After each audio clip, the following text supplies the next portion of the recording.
আসসালামু আলাইকুম। প্রিয় দর্শক, অন্য মঞ্চের আলাপ চাইতায় আপনাদের সকলকে আমন্ত্রণ জানাচ্ছি।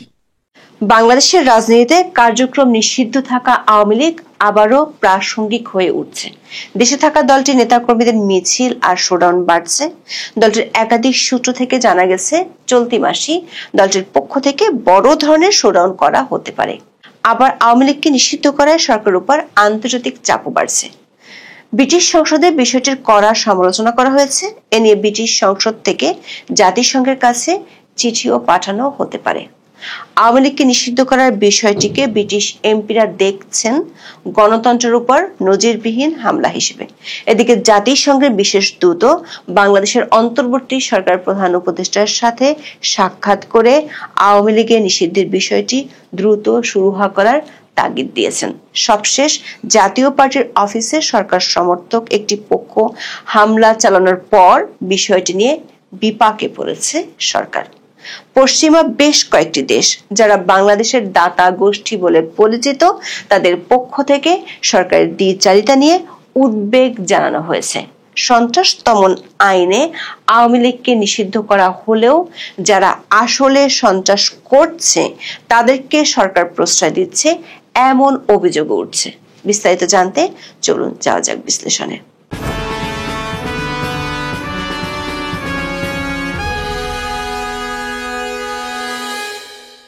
বাংলাদেশের ভোটের রাজনীতি ছিল মূলত দুই দল কেন্দ্রিক। এর একটি আওয়ামী লীগ ও অন্যটি বিএনপি। 1991 সাল থেকে 2008 সাল পর্যন্ত বাংলাদেশে নির্দলীয় সরকারের যে 4টি অবাধ ও সুষ্ঠু এবং অন্তর্ভুক্তিমূলক নির্বাচন হয়েছে, সেই নির্বাচনগুলোতে আওয়ামী লীগ এবং বিএনপি সবচেয়ে বেশি ভোট পেয়েছে। বিএনপি সর্বোচ্চ 2001 সালে প্রায় 41% ভোট পেয়েছিল, আর আওয়ামী লীগ সর্বোচ্চ 49% ভোট পেয়েছিল 2008 সালের নির্বাচনে। 1991 সাল থেকে আওয়ামী ও বিএনপির ভোট ওঠানামা করলেও জামাত ইসলামী এবং জাতীয় পার্টির ভোট ব্যাংক কমতি দেখা গেছে। আর এই সময়টাতে নতুন যে দলগুলোর জন্ম হয়েছে, তাদের কেউ নিজেদের অস্তিত্ব সেভাবে জানান দিতে পারেনি। কিন্তু 15 বছর দেশ শাসনের পর গত বছরের 5ই আগস্ট আওয়ামী লীগের জন্য দৃশ্যপট পুরোপুরি পাল্টে যায়। প্রথমে অধ্যাপক ইউনূসের অন্তর্বর্তী সরকার পক্ষ থেকে দল নিষিদ্ধ করা হবে না বলে মত দেওয়া হয়েছিল, কিন্তু সরকারি মিত্রদের চাপের মুখে চলতি বছরের 12ই মে আওয়ামী লীগকে নিষিদ্ধ করা হয়।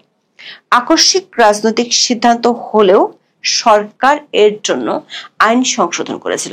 2025 সালের 12ই মে প্রকাশিত গেজেটে 2009 সালের সন্ত্রাস বিরোধী অধ্যাদেশের একটি গুরুত্বপূর্ণ সংশোধনের মাধ্যমে রাজনৈতিক দল বা সংগঠনের কার্যক্রম নিষিদ্ধ করার বিধান যুক্ত করা হয়। এর আগে বাংলাদেশের রাজনৈতিক দল বা সংগঠন নিষিদ্ধ করার জন্য 1974 সালের বিশেষ ক্ষমতা আইন এবং 1978 সালের পলিটিক্যাল পার্টিস অর্ডিন্যান্সের মতো আইন বিদ্যমান ছিল। অন্তর্বর্তী সরকার আইন উপদেষ্টা ডক্টর আসিফ নজরুল নিজেই স্বীকার করেছিলেন যে দল নিষিদ্ধ করার জন্য অন্যান্য আইনও ছিল। এরপরও নতুন করে সন্ত্রাস বিরোধী আইনের অধীনে এই সংশোধনী আনা হয়েছিল, কিন্তু সরকার এই কৌশল এখন সরকারের মিত্রদের জন্য বুমেরাং হয়ে গেছে। সম্প্রতি এক সপ্তাহের মধ্যে গণ অধিকার পরিষদের নেতাকর্মীরা জাতীয় পার্টির অফিসে 3 বার হামলা, ভাঙচুর ও আগুন লাগিয়েছে। সবশেষ 5 সেপ্টেম্বর জাতীয় পার্টির অফিসে পুলিশের সামনে আগুন লাগানো হয়। জাতীয় পার্টির পক্ষ থেকে 24 ঘন্টার মধ্যে গণ অধিকার পরিষদের বিরুদ্ধে ব্যবস্থা নেওয়ার দাবি জানানো হয়। সূত্রগুলো বলছে, বাংলাদেশের দাতা গোষ্ঠী বলে পরিচিত পশ্চিমা বেশ কয়েকটি দেশের রাষ্ট্রদূতের পক্ষ থেকে বিষয়টি নিয়ে সরকারের কাছে উদ্বেগ জানানো হয়েছে। রাজনৈতিক কৌশল হিসেবে সন্ত্রাসী কর্মকাণ্ডের অভিযোগ এনে আইন সংশোধন করে আওয়ামী লীগকে নিষিদ্ধ করা হলো, কিন্তু সরকারের মিত্ররা পুলিশের সামনে অন্য রাজনৈতিক দলের কার্যালয় জ্বালিয়ে দিচ্ছে। এমন পরিস্থিতিতে সরকার নীরব দর্শকের ভূমিকা পালন করেছে। এ নিয়ে দুটি দূতাবাসের পক্ষ থেকে সরকার উচ্চ মহলে 6 সেপ্টেম্বর ব্যাখ্যা জানতে চাওয়া হয়েছে। সূত্রগুলো বলছে, আগামী কয়েকদিনের মধ্যে এ বিষয়ে রাষ্ট্রদূতদের পক্ষ থেকে আনুষ্ঠানিকভাবে সরকারকে জানানো হবে। এরই মধ্যে আওয়ামী লীগের উপর নিষেধাজ্ঞা এবং বাংলাদেশের সামগ্রিক রাজনৈতিক পরিস্থিতি নিয়ে আন্তর্জাতিক মহলের উদ্বেগ স্পষ্ট। ব্রিটিশ পার্লামেন্টে এ নিয়ে আলোচনাও হয়েছে। এতটা দীর্ঘ আলোচনা হয়েছে যে অনেকে মনে করছেন এটি একটি শক্তিশালী আনুষ্ঠানিক বার্তা।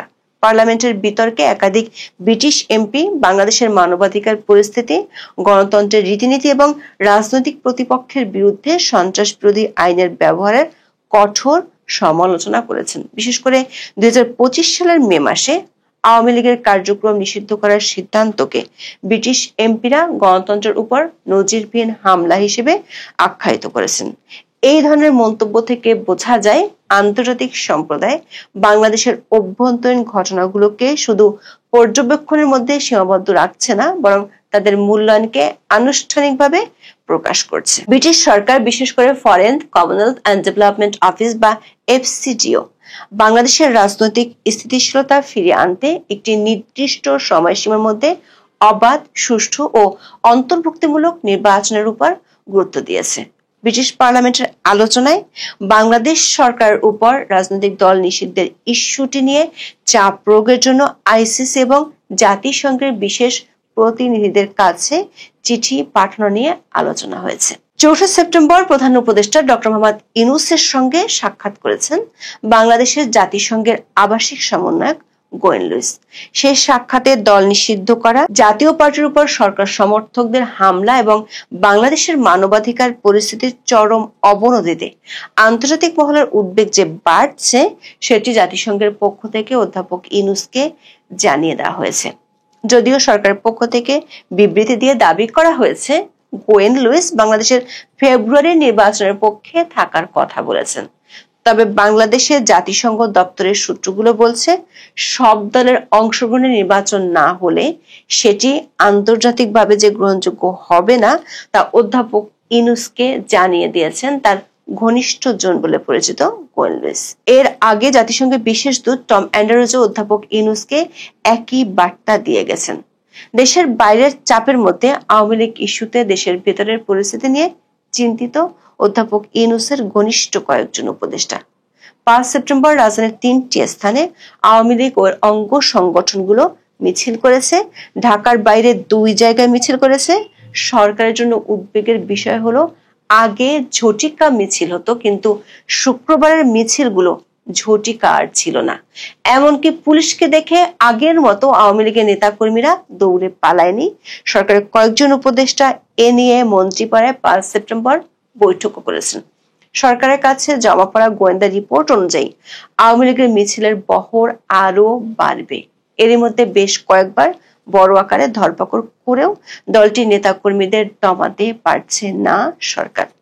সরকারের দুশ্চিন্তা হলো, ঢাকার বাইরে স্থানীয় পর্যায়ে এ ধরনের মিছিলের সংখ্যা বাড়লে পরিস্থিতি সামাল দেওয়া কঠিন হবে। বিশেষ করে গত 1 সপ্তাহে মিছিলের সংখ্যা ও বহর বাড়তে থাকায় ভাবনায় পড়েছে সরকারের একটি পক্ষ। আওয়ামী লীগ যাতে নির্বাচনে অংশ নিতে না পারে তার জন্য সরকার এরই মধ্যে বেশ কিছু ব্যবস্থা নিয়েছে।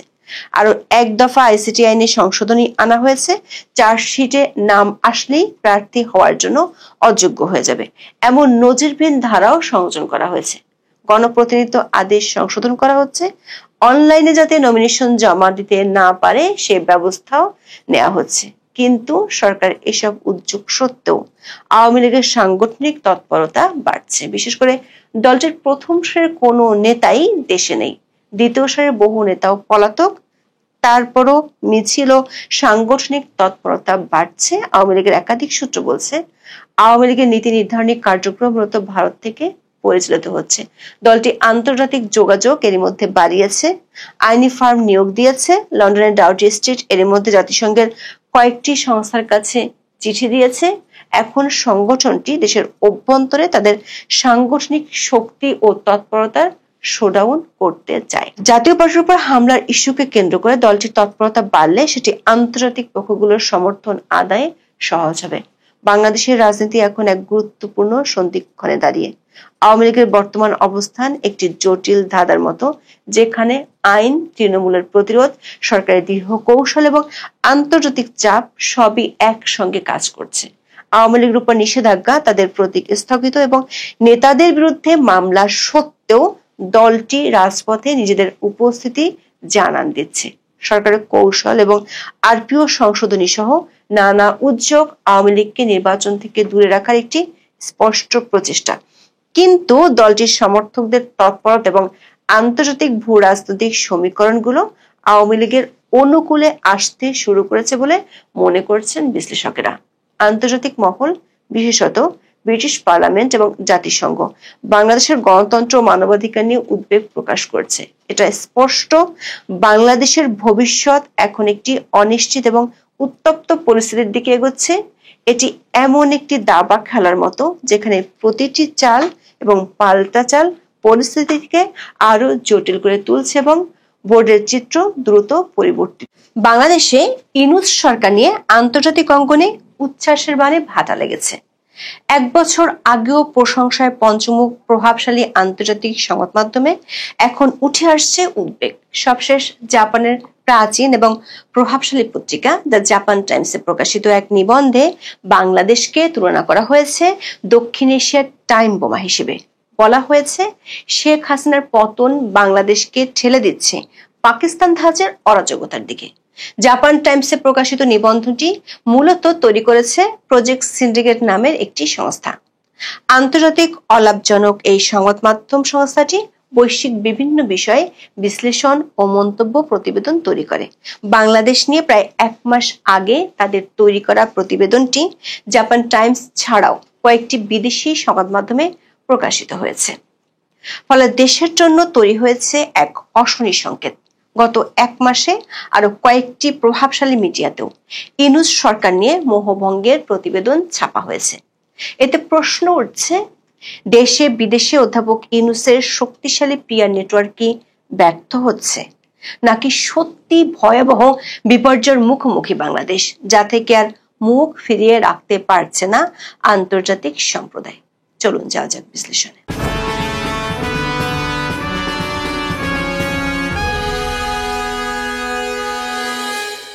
শেখ হাসিনা সরকার পতনের এক বছর পূর্তির দিনে গত 5ই August Bangladesh is a south Asian time bomb শিরোনামে বিশেষ নিবন্ধ প্রকাশ করে প্রজেক্ট সিন্ডিকেট।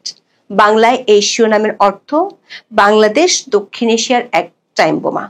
নয়াদিল্লি ভিত্তিক সেন্টার ফর পলিসি রিসার্চের কৌশলগত অধ্যয়ন বিষয়ক সাবেক অধ্যাপক এবং বার্লিনের রবার্ট বশ একাডেমির ফেলো ব্রহ্মা চেল্লানি নিবন্ধটি লিখেছেন। গত এক মাসে কয়েকটি বিদেশি সংবাদ মাধ্যমে এটি ছাপা হয়েছে। তবে 3রা সেপ্টেম্বর দ্য জাপান টাইমসে ছাপা হওয়ার পর ব্যাপক আলোচনা চলছে সোশ্যাল মিডিয়ায়। নিবন্ধে এক কথায় অধ্যাপক ইউনূসের শাসনামলকে ব্যর্থ বলা হয়েছে।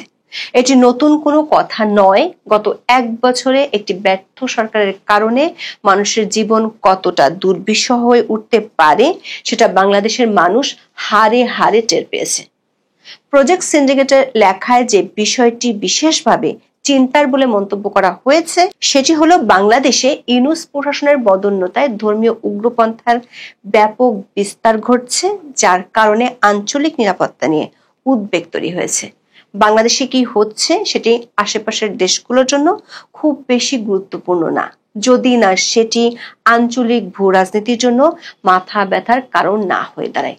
প্রজেক্ট সিন্ডিকেট তাদের এই নিবন্ধে বাংলাদেশকে বলেছে দক্ষিণ এশিয়ার টাইম বোমা, মানে যেটি সময় হলে বিস্ফোরিত হবে, আর বিস্ফোরিত হলে দক্ষিণ এশিয়া সহ পুরো এশিয়া আক্রান্ত হবে। লেখাটিতে দাবি করা হয়েছে এই অবস্থার শুরুটা হয়েছে শেখ হাসিনার সরকারকে উৎখাতের মধ্য দিয়ে, যেটাকে তারা দাবি করছে সহিংস এবং সেনা সমর্থিত অভ্যুত্থান হিসেবে। বলা হয়েছে অভ্যুত্থানের এক বছরে বাংলাদেশ চরম বিশৃঙ্খলার মধ্যে ডুবে গেছে। অর্থনীতি বিপর্যয়, জঙ্গি ইসলামপন্থীরা শক্তি বাড়াচ্ছে, তরুণরা দ্রুত ধর্মীয় উগ্রবাদী হয়ে উঠছে, সেই সঙ্গে ভেঙে পড়ছে আইনের শাসন।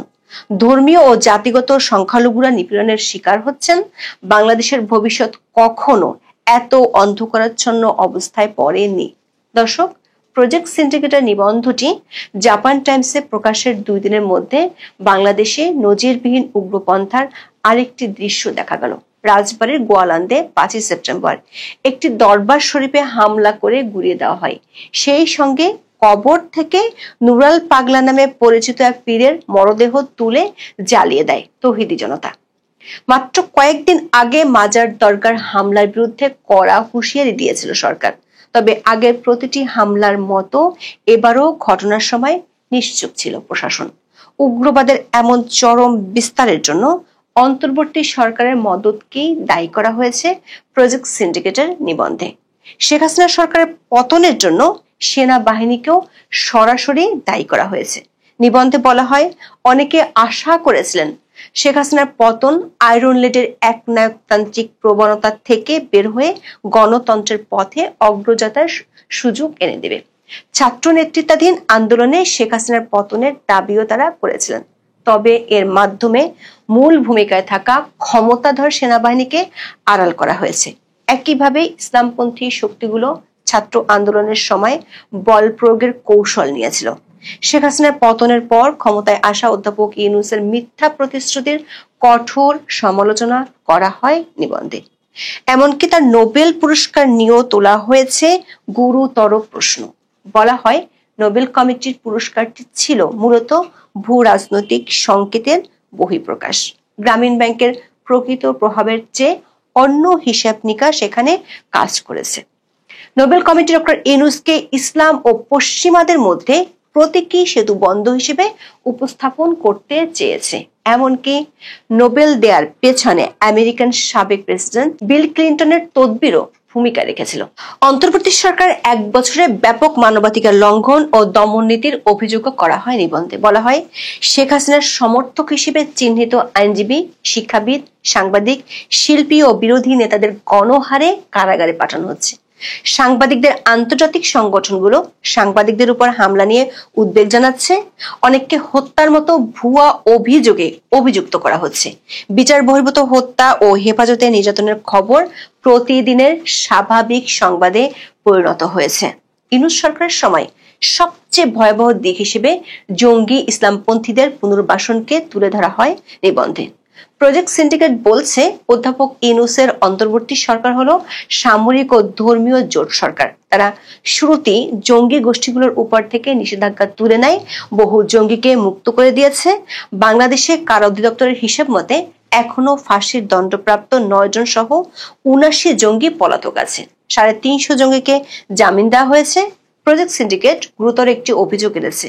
তাদের দাবি, ইউনূস সরকারের পরিষদে কয়েকজন চরমপন্থী উপদেষ্টা আছেন। চরমপন্থার কারণে ধর্মীয় সংখ্যালঘুর পাশাপাশি কট্টর ইসলামপন্থীদের দৃষ্টিতে ভ্রষ্ট মুসলিম সম্প্রদায়ও নির্বিচার হামলার শিকার হচ্ছে। অশালীন পোশাক পরার অভিযোগ তুলে নারীদের প্রকাশ্যে লাঞ্ছনা ও হামলা করা হচ্ছে। দেশ জুড়ে দ্রুত জেঁকে বসছে তালেবান ধাঁচের নৈতিক বা মোরাল পুলিশি সংস্কৃতি। নিবন্ধে বলা হয়, বাংলাদেশ এক সময় মুসলিম বিশ্বে ধর্ম নিরপেক্ষ গণতন্ত্রের প্রতিশ্রুতির প্রতীক ছিল। কোভিড মহামারীর আগ পর্যন্ত অর্থনৈতিক উন্নয়ন ও সামাজিক স্থিতিশীলতায় উল্লেখযোগ্য অগ্রগতি করেছিল। তবে এখন দেশটি পাকিস্তানের মতো অচল অবস্থায় ডুবে যাওয়ার ঝুঁকির মধ্যে রয়েছে। বাংলাদেশের অস্থিরতা আঞ্চলিক ঝুঁকি বাড়িয়েছে বলে দাবি করা হয় নিবন্ধে। যুক্তরাষ্ট্রকে সতর্ক করে বলা হয়, ভারত শেখ হাসিনার পতনের ঝুঁকি তাৎক্ষণিকভাবে অনুধাবন করেছিল, কিন্তু যুক্তরাষ্ট্র সরকার পরিবর্তনকে সমর্থন করে। তবে বাংলাদেশে অচল অবস্থা চলতে থাকলে যুক্তরাষ্ট্রের নেতৃত্বাধীন মুক্ত, সমৃদ্ধ ও স্থিতিশীল ইন্দো প্যাসিফিক করার প্রচেষ্টা মারাত্মক জটিলতায় পড়বে। কেউ কেউ সতর্ক করেছেন, বাংলাদেশ বৈশ্বিক অস্থিরতার আরেকটি কেন্দ্রে পরিণত হতে পারে, আর সেক্ষেত্রে দূরবর্তী দেশগুলো নিরাপদ থাকবে না। এমন অবস্থায় আন্তর্জাতিক সম্প্রদায়কে চোখ বন্ধ করে না থাকার পরামর্শ দেওয়া হয় নিবন্ধে। দর্শক, প্রজেক্ট সিন্ডিকেটের নিবন্ধের বিশেষ গুরুত্ব রয়েছে আন্তর্জাতিক সম্প্রদায়ের কাছে, কারণ এই প্রতিষ্ঠান বিশ্বের 156 দেশের মোট 543টি প্রভাবশালী সংবাদ প্রতিষ্ঠানের সঙ্গে জড়িত। আবার প্রতিষ্ঠানটির সঙ্গে সারা বিশ্বের প্রভাবশালী রাজনীতিক, নীতি নির্ধারক, গবেষক, ব্যবসায়ী এবং নাগরিক কর্মীদেরও ঘনিষ্ঠতা রয়েছে। তাদের দৃষ্টিভঙ্গির প্রতিফলন ঘটতে দেখা যায় বিভিন্ন নিবন্ধে। এর আগেও 2024 সালের ডিসেম্বরে বাংলাদেশে চরমপন্থার উত্থানের আশঙ্কা জানিয়ে একই লেখকের আরেকটি নিবন্ধ প্রকাশ করেছিল প্রজেক্ট সিন্ডিকেট। সেখানেও ডক্টর ইউনূসের ভূমিকার কঠোর সমালোচনা করা হয়। বলা হয়, 84 বছর বয়সী ইউনূস কার্যত সামরিক মৌলবাদী শাসনের বেসামরিক মুখ ছাড়া আর কিছু নন। প্রজেক্ট সিন্ডিকেট ছাড়াও অন্তর্বর্তী সরকারের সমালোচনা করে আন্তর্জাতিক মিডিয়ায় গত কয়েক মাসে বেশ কয়েকটি নিবন্ধ প্রকাশ হয়েছে। এর মধ্যে যুক্তরাষ্ট্রের প্রভাবশালী সংবাদ মাধ্যম নিউ ইয়র্ক টাইমসে 14 আগস্ট সবচেয়ে কড়া ভাষায় সমালোচনা করা হয়। বিপ্লবের 1 বছর পর বাংলাদেশে আশা পরিণত হচ্ছে হতাশায়, এমন শিরোনাম ছিল নিবন্ধের। বলা হয়, বাংলাদেশে পরিবর্তনের গতি ধীর হয়ে যাওয়ার উদ্বেগ বাড়ছে। প্রতিশ্রুত নির্বাচন এখনো কয়েক মাস দূরে, অর্থনীতি হোঁচট খাচ্ছে, আর পুরনো সমস্যাগুলো রয়ে গেছে আগের মতোই। নিউ ইয়র্ক টাইমস লিখেছে, বাংলাদেশকে নতুনভাবে গড়তে চেয়েছিল শিক্ষার্থীরা। তারা নোবেল শান্তি পুরস্কার জয়ী ডক্টর ইউনূসকে অন্তর্বর্তী সরকারের প্রধানের দায়িত্ব দেন। তার দায়িত্ব ছিল দেশকে বিশৃঙ্খলা থেকে স্থিতিশীলতার পথে নিয়ে আসা। কিন্তু অনেক বাংলাদেশি এখন পরিবর্তনের ধীর গতিতে হতাশ। তারা ভাবছে আবু সাইদের মতো প্রতিবাদকারীরা অর্থহীন প্রাণ দিয়েছিলেন। এর আগে অন্তর্বর্তী সরকারের মিত্র হিসেবে পরিচিত আল জাজিরাকেও সমালোচনা করতে দেখা গেছে। আওয়ামী লীগ সরকারের পতনের বর্ষপূর্তির দিনে তাদের বিশেষ প্রতিবেদনের শিরোনাম ছিল, হাসিনার পতনের 1 বছর পর আশা আর অচলাবস্থার দোলা চলে বাংলাদেশ। এতে বলা হয়, 15 বছরের অগণতান্ত্রিক শাসনের অবসানের পর প্রতিবাদকারীরা চেয়েছিল বাস্তব পরিবর্তন। তবে রাজনৈতিক গোষ্ঠীগুলোর ক্ষমতার লড়াই আর সংস্কারের প্রতিশ্রুতি ভঙ্গ হওয়ায় অস্থিতিশীলতার আশঙ্কা ঘনীভূত হচ্ছে। দর্শক, দেশে তলানিতে থাকা জনপ্রিয়তার মধ্যে আন্তর্জাতিক অঙ্গনে ক্রমবর্ধমান সমালোচনা ডক্টর ইউনূসের জন্য আরো চাপ তৈরি করছে। প্রশ্ন হলো, ডুবতে থাকা তরীর ক্যাপ্টেন হিসেবে তিনি আর কতটা তলিয়ে যাওয়ার অপেক্ষা করবেন, নাকি দেশ বিদেশের সমালোচনাকে তিনি আগের মতোই থোড়াই কেয়ার করবেন যমুনার চেয়ারে আসীন থেকে। এখন এ পর্যন্ত। সবাই ভালো থাকুন, সুস্থ থাকুন, নিরাপদে থাকুন। দেখা হবে আগামী পর্বে।